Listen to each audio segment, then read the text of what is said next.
वर्णानाम् अर्थसंघानां रसानां छन्दसामपि मंगलानां च कर्तारौ वंदे वाणी विनायकौ। नमामि सद्गुरुं शांतं सच्चिदानंद विग्रहं पूर्ण ब्रह्म परानंदम ईशमाळंदी वल्लभम। माधुर्य रसकल्लोलां शिवशक्त्यैकरूपिणीं अमृतानुभवार्थाय वंदे ज्ञानेशनंदिनीं। योगेन चित्तस्य पदेन वाचां मलं शरीरस्य च वैद्यकेन योपाकरोत्तं प्रवरं मुनीनां पतंजलिं प्राञ्जलिरानतोस्मि। भगवान पतंजलि की उंगली पकड़ करके हम लोग वास्तव में धन्य होते हुए समाधि के अत्यंत श्रेष्ठ प्रासाद के अंदर जो विलक्षण कक्ष है उनमें एक एक में भीतर प्रवेश करते हुए जा रहे हैं।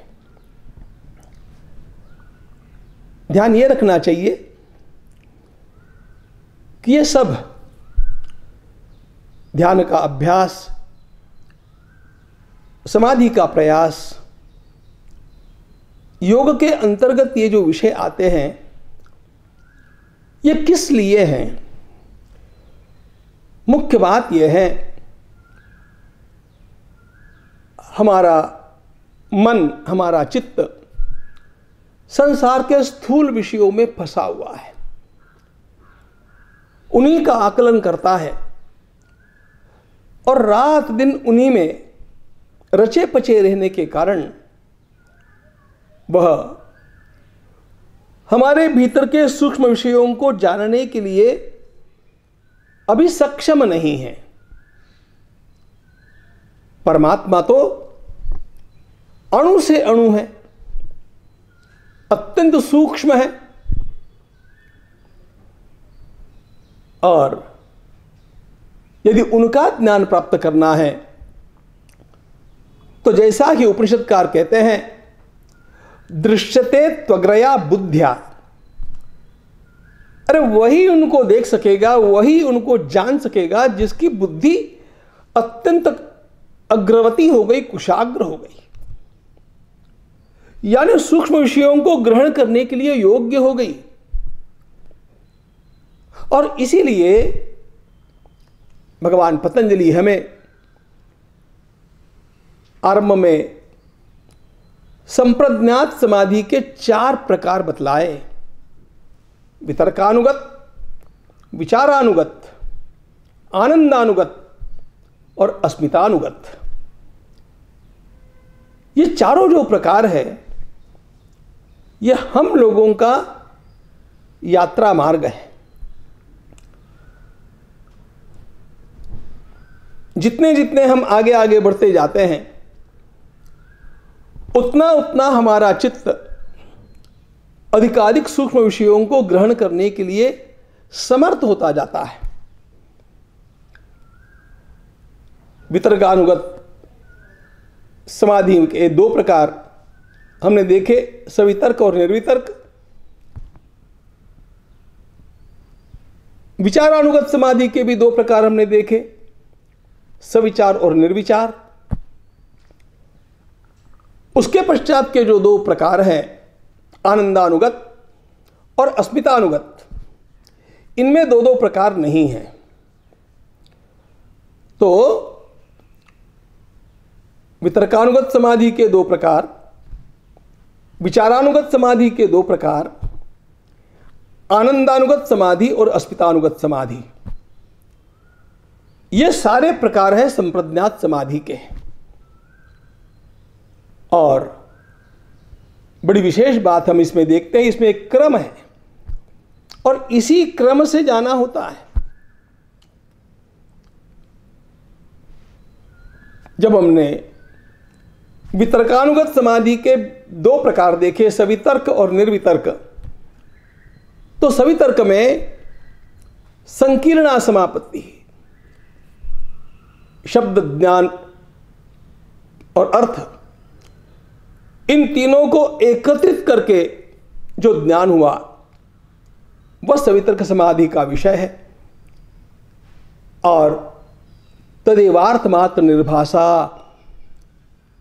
जब उसमें से शब्द भी चला गया, ज्ञान भी चला गया और केवल अर्थमात्र निर्भाषा यह एकमात्र रह गया, तो वह निर्वितर्क समाधि हुई। तो सवितर्क समाधि में स्थूल है मन, स्थूल का ग्रहण करता है। निर्वितर्क समाधि में उससे सूक्ष्म का ग्रहण उसने किया।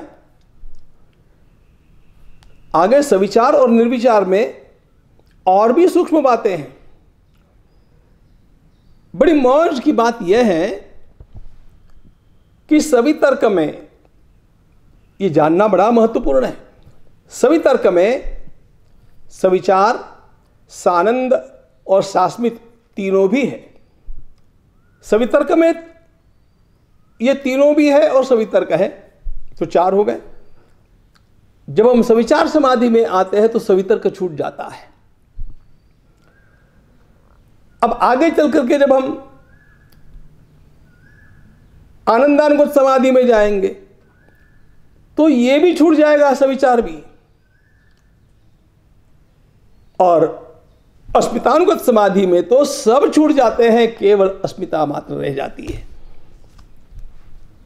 यह स्थूल से सूक्ष्म की ओर का प्रवास है। विस्तार से हमने देखा था सवितर्क को और निर्वितर्क को। ये दोनों भी जब अंतरंग ध्येय पदार्थ स्थूल है तब हमारे लिए उपयोगी है, और ये जब सूक्ष्म हो जाते हैं, ध्येय पदार्थ जब सूक्ष्म हो गया, अब सूक्ष्म का क्या अर्थ है हमने कल देखा था। सारा संसार पंचीकृत पंचमहाभूतों से बना हुआ है, और सविचार और निर्विचार समाधि में यानी विचारानुगत समाधि में अब स्थूल रूप नहीं है। अब अपंचीकृत पंचमहाभूत के उस अत्यंत सूक्ष्म स्वरूप का ध्यान करना है, उसी में रमने का प्रयास करना है। और वह क्या है हमने देखा था, वो तन्मात्रा है।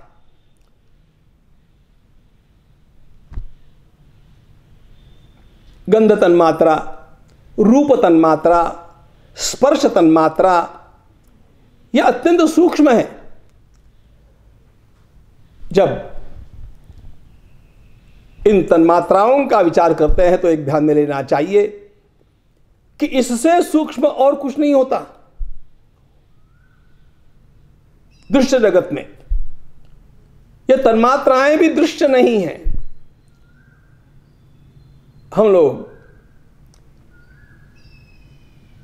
इसको जाने कि अत्यंत सूक्ष्म परमाणु का भेद नहीं होता है, उसको तोड़ा नहीं जा सकता, और वो टूटेगा तो शक्ति प्रकट करता है। आज भी एटम से होता क्या है, एटम को तोड़ने से ही शक्ति निर्माण होती है ना। उसी प्रकार हमारे ध्यान में भी हम सूक्ष्मता की ओर चले जाते हैं, उन तन्मात्राओं तक। वे दिखती नहीं है लेकिन शक्ति रूप में होती है। वाईफाई दिखता है क्या? वाईफाई दिखता नहीं है लेकिन वाईफाई काम करता है। उसी प्रकार ये तन्मात्राएं हैं। विचारानुगत समाधि में हम लोग जब इन तन्मात्राओं तक पहुंच जाते हैं तब पदार्थ के न होने पर भी, यदि गंध तन्मात्रा ध्येय है तो किसी भी गंधवान पदार्थ के न होने पर भी चारों ओर सुगंध ही सुगंध योगी को अनुभूत होती है। वो दिव्य सुगंधी का निरंतर अनुभव करता है। यदि उसने रस तन्मात्रा का ध्यान किया होगा, रस तन्मात्रा, तो दिन भर वो ऐसे रस की अनुभूति करेगा, इतना स्वाद उसकी जिह्वा के ऊपर निरंतर रहेगा। पदार्थ नहीं है, कोई स्वादिष्ट पदार्थ मुख में नहीं है, वो कुछ खा नहीं रहा है, लेकिन उसका स्वाद जा नहीं रहा है। ये विचारानुगत के अंतर्गत सविचार और निर्विचार, उसमें भी जब किसी तन्मात्रा की भी आकृति की कल्पना हो तब वह सविचार समाधि है, और वह भी चली जाए तो वह निर्विचार समाधि है। यह हमारे मन का सूक्ष्मीकरण है, धीरे धीरे सूक्ष्मता की ओर जाना है। और अभी हमने देखा था वितर्कानुगत में विचारानुगत, आनंदानुगत और अस्मितानुगत तीनों हैं। वितर्क स्थूल है, विचार सूक्ष्म है, उससे भी आनंद सूक्ष्म है और उससे भी अस्मिता सूक्ष्म है। जब वितर्क होगा तो तीनों भी साथ में होंगे।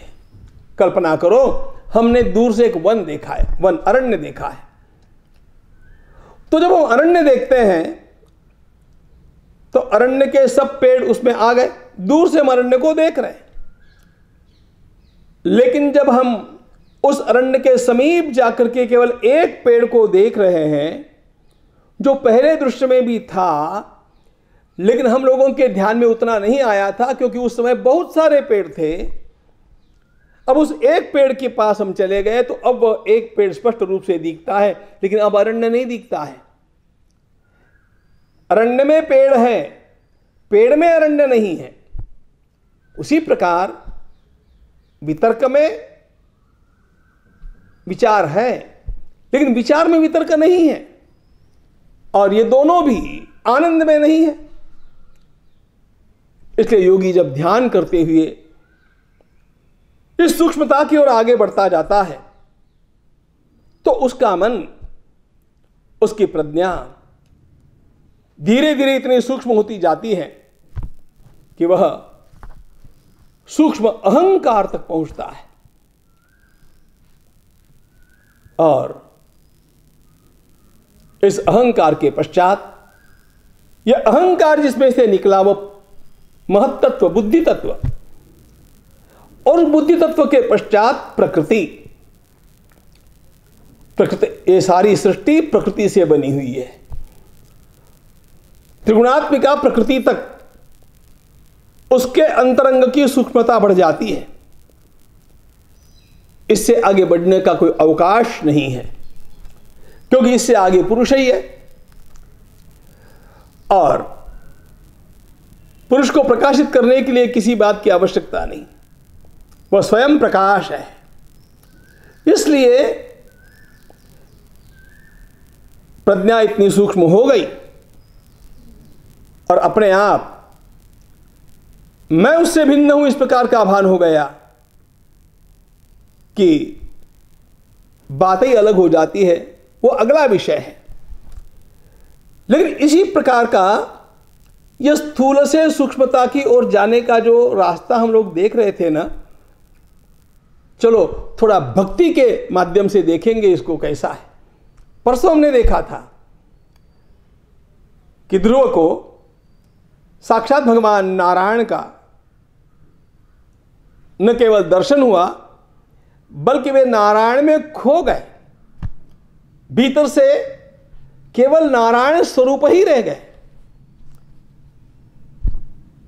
अब ये जो प्रवास करना है कैसे किया जाता है, इसके लिए जो अभ्यास करना है वो कैसे किया जाता है, इसका वर्णन सबसे बढ़िया भगवान कपिल महामुनि ने किया है। अब देखिए उन्होंने कैसे स्थूल से सूक्ष्म की ओर हम लोगों को ले जाने का रास्ता दिखाया है। ध्यायेत देवम समग्रांगम, अपनी माता देवहूति को उपदेश करते हुए वे कहते हैं, मां सगुण भगवान का ध्यान करते समय सबसे पहले पूर्ण भगवान के दिव्य स्वरूप को देखना, फिर क्या करना, भगवान के पूर्ण रूप को देखना, यह अरण्य को देखने के समान है। फिर उनके एक एक अवयव का चिंतन करना, संचिंतयेत् भगवतश्चरणारविंदम। अब एक एक अवयव का चिंतन है।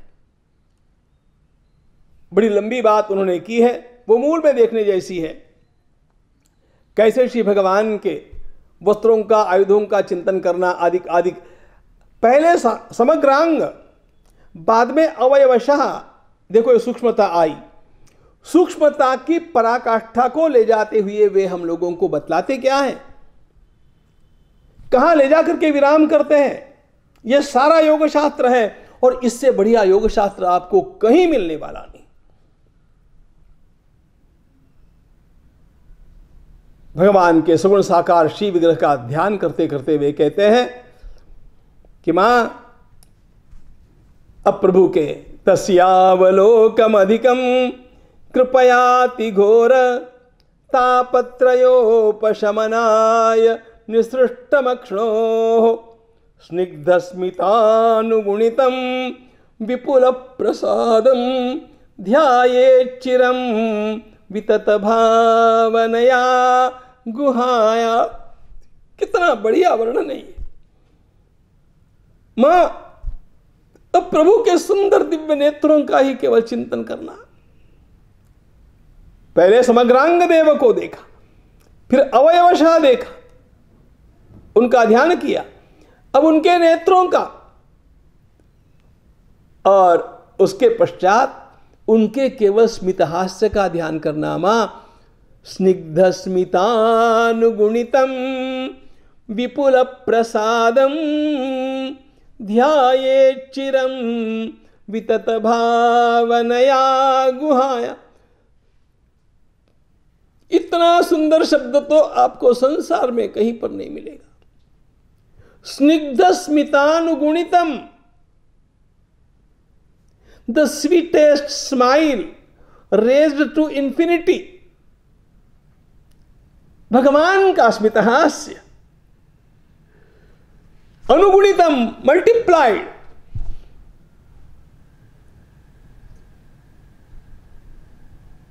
विपुल प्रसादम, व प्रसन्नता। अब देखो भगवान का मुखारविंद भी नहीं रह गया, केवल प्रसन्नता रह गई। ये आनंदानुगत समाधि। हासम हरेरवनता खिललोक तीव्र शोकाश्रुसागर विशोषणमत्युदारम सम्मोहनाय रचितं निजमाययास्य भ्रूमण्डलं मणिकृते मकरध्वजस्य।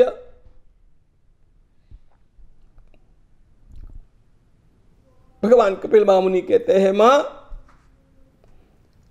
अब प्रभु के केवल स्मितहास्य में ही डूब जाना है। कोई पदार्थ नहीं है, अब कोई रूप भी नहीं है। अब केवल स्मितहास्य की वह दिव्य अनुभूति है, उस भावना में ही डूब जाना है। यह परम प्रसन्नता।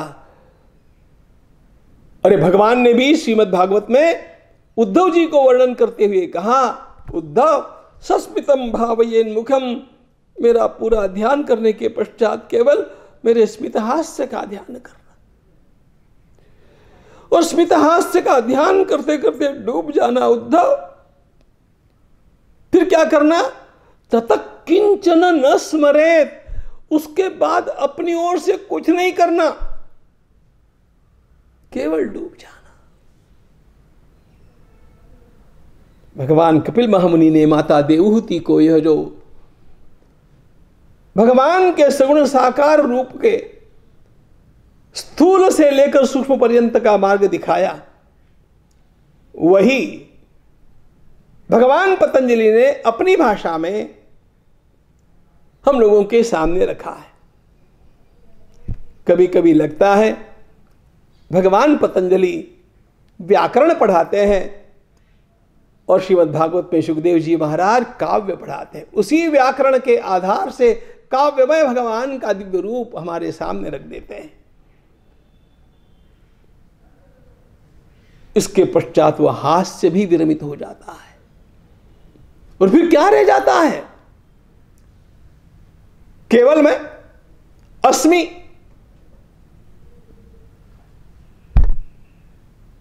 यह सारा प्रवास अलिंग पर्यवसानम, सूक्ष्म विषयत्वंच अलिंग पर्यवसानम, यह प्रकृति पर्यंत का प्रवास है। इतना जिसने पूर्ण कर लिया उसके लिए अगली अब जो थोड़ी सी बात रह गई अत्यंत महत्वपूर्ण है, जिसको बाद में देखेंगे ज्ञानेश्वर महाराज।